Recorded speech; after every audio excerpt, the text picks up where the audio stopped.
Gabe, when you were in high school, did you watch Michael Crabtree much? I did. Yeah, he's good. Did seeing how he was used in the air raid, did that play any role in your decision to come to Washington State? Yeah, I really liked I really like his game. He was the best college receiver ever. Basically, he won 2 Biletnikoffs, and he those teams with him and Graham Harrell, those are teams that I was introduced to Mike Leach through those guys and stuff like that. So yeah, when I heard Mike Leach was coming here and they wanted to offer me, I was like, yeah, I'll do that. That's pretty cool. What was it about his game in particular that you respected? He was really explosive, and he's just like overall he's just a really dominant player. Like couldn't stop him, and he had some really disgusting statistics, and he was really competitive. So yeah, he's cool. Do you find any similarities between yourself and him? I'm not gonna say that. He's trying to make me sound like a bad guy. No, he's good. He's the best, man. I'm just trying to, make some plays when I get the ball, You think he's a mediocre receiver in the NFL? No, man. I want to be friends with the guy. You got to try and turn him against me right now. I'm just quoting Sherman. I'm not a Seahawks guy. I remember when we were in Lewiston and we were talking about after the Apple Cup last year, you said everyone kind of checked their egos at the door, and that's kind of what turned this program around. Do you feel it's kind of been harder to stay grounded now that the team is on this winning streak? No, because most of the guys that are key contributors on this team remember very vividly where we came from and, being really bad. So it's hard to, not stay grounded when you've been so low, when you've been to the bottom and now you're climbing up. So it's a good deal. That's good. Did anyone in the locker room talk about the hype or the college game day scene that was coming on? I know that was a big talk around campus. No, I didn't really hear it from anyone in the locker room. I heard it more from people in class and stuff today and stuff like that. And we're not really worried about stuff like that. Even if college game day came, we wouldn't really be a part of it. We would be playing, so it doesn't really matter to us. We're not talking about that game. Arguably one of the biggest games in Pullman. During the Mike Leach era, definitely. How excited are you guys, and what's the feeling going into this game, knowing that lead for the Pac-12 North is on the line? We're going into it just looking to win another game this week, and obviously if we win, it's going to be it's for first place in the division and stuff like that, and that's huge. But we can't really put too much more importance on it than just another game, because once you start doing that, and then you start letting noise and stuff like that get involved in your preparation and stuff, and that's never good. So, how excited are you to be a part of this game and just what Martin Stadium's probably going to be like Halloween night, late kickoff? Yeah, it's going to be cool. It's going to be cold, but it's going to be cool. I think it's going to be a lot of people there. People are going to be excited. It's Halloween. I'm obviously going to be excited to play. So yeah, I'll be there. I'm going to say, when you chose Washington State, were these games that you were anticipating playing in? It doesn't get much better than this, right? Well, yeah, this is pretty cool. Yeah, going places like Autzen and playing at Martin and with games that matter like this and stuff like that, and like the Apple Cup and stuff like that.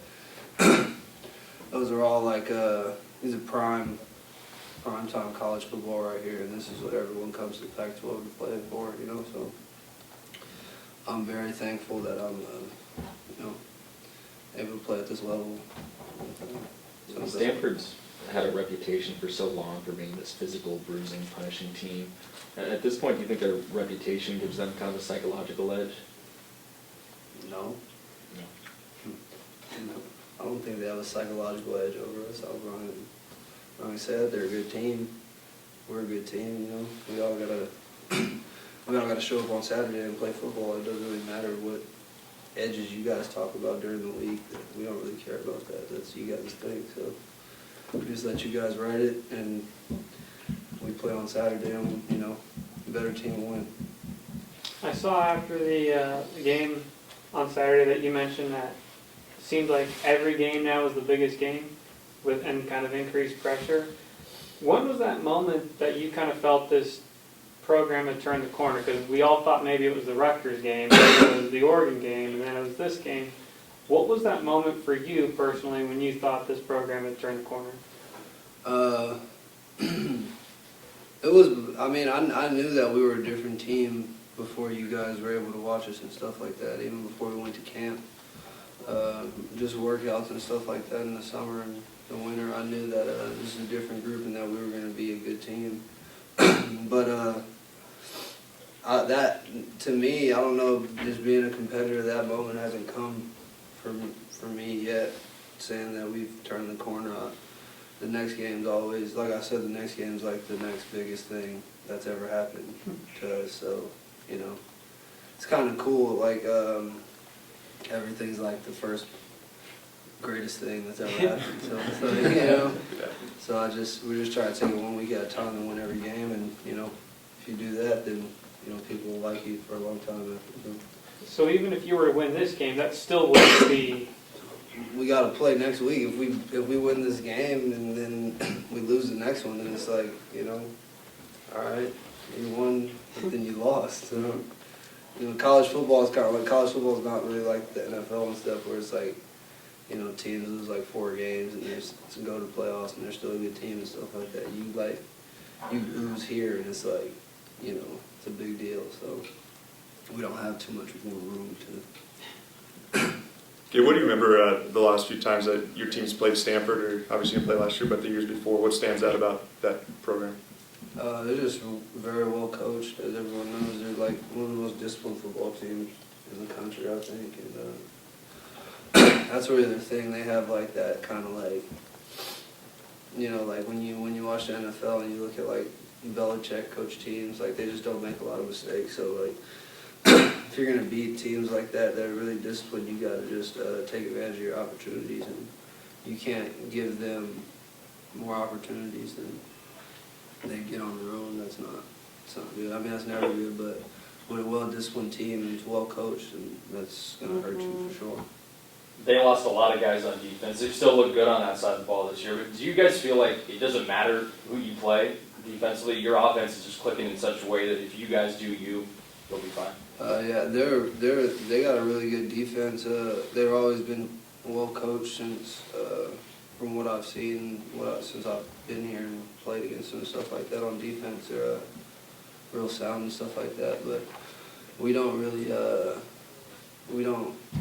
doesn't really matter, We just go out and run our plays. We don't have any special things that go into it or anything. It's the same thing. So, yeah, we just go out there and play. So Let's go questions on the line for Gabe Marks. Hey Gabe, Steph Lowe with the Seattle Times. When you look at your scores over the last few games, it seems like the third quarter is where you guys are outscored 51-28. What do you think it is that you guys come out a little bit slow sometimes after the half? Is it stuff that people are doing? No, it's more about us just being lazy, I think, and feeling good about where we are at the moment of the game. We're still a young team as far as like figuring out, like we're still figuring out how to finish games and stuff like that, and just learning how to win games and stuff still. So yeah, I think it's just a little complacency and stuff like that where we are coming out of half a lot of the time this year, and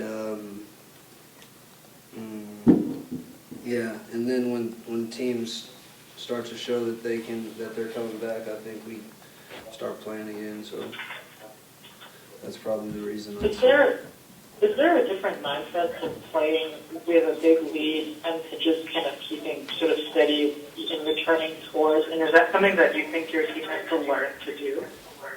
We're not coached to worry about what type of lead we have or anything like that with the scorers. So that's really not in our DNA to play like that, to play based on the score. So it's kind of not, it's not a really good thing. And even if that is like, I don't know, if there is a team that does that, plays off the score, it's not a good thing, because you get too high and low and you just forget you forget to make plays throughout the game, and then, you know, that's how you lose games, especially in a conference like this. So sort of keeping the pedal to the metal in the third quarter and after the half, is that something that maybe the senior leadership has to take note of and coach the other players through, or is it just everybody kind of coming together? Whose responsibility should that be? It's a team thing. It's everybody just coming out, and, you know, no matter what the score is, no matter if we're up by a lot or if it's tight, you got to come out with the same intensity that you came out with at the beginning of the game and stuff like that. So it's the mindset and just not getting lazy and not getting bored with what's going on out there and stuff like that. So. Also, I know you and Taylor really were close. And speak to your friendship with him, and really it's just all the fun stuff that he does with his music and his clothing line. Yeah, I went to Hawaii with him for spring break. I went to his house for spring break, so we're really close, and that's one of my good friends and stuff like that. And he's obviously one of the most talented people I've ever met, and you know, he's got a real sense of creativity and stuff like that. He's a really creative guy, and he does a lot of cool things, and he's just a good person. So yeah, we get along pretty well, and we hang out a lot. So yeah, he's cool. Thank you. Any other questions on the line for Gabe? Yeah, Gabe, this is Howie Stahl. Luke Thompson, a lot of people have always complimented you on just not just your talent, but how competitive you are. Anybody in particular that kind of inspired you to try as hard as you do? Is that something that's always come natural to you? Yeah. I've always gotten into situations growing up and stuff like that where I've playing in LA and stuff like that. There's like a lot of talent in the area, and I wasn't always on the better end of the athletic side of it. So out competing guys is kind of how I even the playing field, I guess. And so yeah, that started with me early, and there was a lot of talent where I grew up and stuff like that. So if you had to compete if you wanted to win, so I just kind of developed it, and it's like second nature, I guess, now. It's not really something I have to think about too much. It just happens. Are you glad in retrospect that you redshirted last year? Yeah, it was a good deal. I think I asked this question a couple times, right? Yeah. Yeah, it was good. It allowed me to grow as a person off the field more than on the field. So, yeah, I liked it. It was fun. How do you feel it helped you on the field? On the field, I got stronger. I just focused on little things that seem to get lost in the shuffle when you're playing in the season and stuff like that. And it was just working on my game and stuff like that. And yeah, just focus on myself and getting stronger and faster and stuff. Thank you. Yeah. Any other questions on the line for Gabe? Yeah, Gabe, did you grow up with any siblings? I mean, No. this competitive thing, like, no, you're an only child. Yeah, I'm an only child. I had a lot of friends that I grew up with. We were really close, and we all used to stay at each other's house and stuff like that, and we hung out every day. So yeah, everybody was kind of like really athletic and stuff like that. And guys like Tiandre Caldwell, if you guys remember him, he's like super athletic too, and everybody was kind of like that. So you either had to like figure out an edge, or you were just gonna like be picked last. So that was kind of the thing. I don't want to get picked last. So Is there a receiver that whose game you like that you maybe model yourself off of? Crabtree's really I watch his stuff a lot. We have a lot of film on him, and we play the same position in the offense and stuff like that. So I really watch him and ask a lot of questions to Graham about him and stuff like that, and try to figure out all his little nuances and stuff like that, and how he worked the offense. So yeah, he's my guy right now. Have you met him? No, I haven't. Okay, thank you. Yeah. Last chance on the line for Gabe.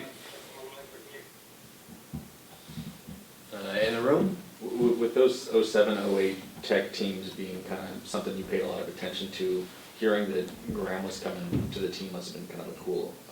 Yeah, it's cool. I mean, I watched the game. I watched the game where they beat Texas and stuff like that, and he's kind of like college football, like mythological figure. You know what I mean? Like he threw a lot of touchdowns. And he was really good. So when he came here, I was really excited, and when he became my coach, I was like, oh, it's kind of weird, you know. Like, I was watching this guy when I was like younger, and now he's coaching me, and we're sitting in the same room. So yeah, that's crazy. Gabe, this kind of random, but did you have a favorite Halloween costume growing up or anything with Halloween coming up? No, I wasn't a big. I'm not a big costume guy. Like, you know, I don't even know if I'm a big Halloween guy. Actually, I mean, it's just like, you know, let's go buy some candy. Yeah. You know? Are you a candy guy then? I'm a Sour Patch guy. I'm not even really a candy guy. I like sour stuff like that. But I guess I did Halloween back in the day. My mom took me trick-or-treating and stuff, but I got over it pretty fast. I wasn't really. It's just like too much. You're sweating and stuff. It's like, you know, you gotta carry around this like candy bag. You know, it's dark. You got a mask on. You can't see things. Yeah. It's ridiculous. Like, let's just go home and watch TV or something. I don't know. You guys good with Gabe? Just one more question. Gabe, with the offense and the wide receivers, can you just talk about how important it is for the wide receivers to block? And I think that really showed against Arizona, but I don't think a lot of people notice that. They see a lot of statistics and they see the catches and the touchdowns, but that seems like it's such a huge part of the air raid. Yeah, I'm working on my blocking a lot right now. That's one of my main focuses this week, is to really focus and emphasize my blocking in the game and stuff like that. But guys like John Thompson and Robert Lewis, Robert Lewis is one of our best blockers, and he's like the smallest guy out there. So those guys really make it, like on this screen the 40-yard one. I didn't even get touched because those guys in the linemen got out so fast and got a hand on it, guys. So blocking, as much screens as we throw and stuff, blocking is really important for explosive plays. So yeah, I'm working on getting better at it, but yeah, it's really important. Leach emphasizes it a lot. So.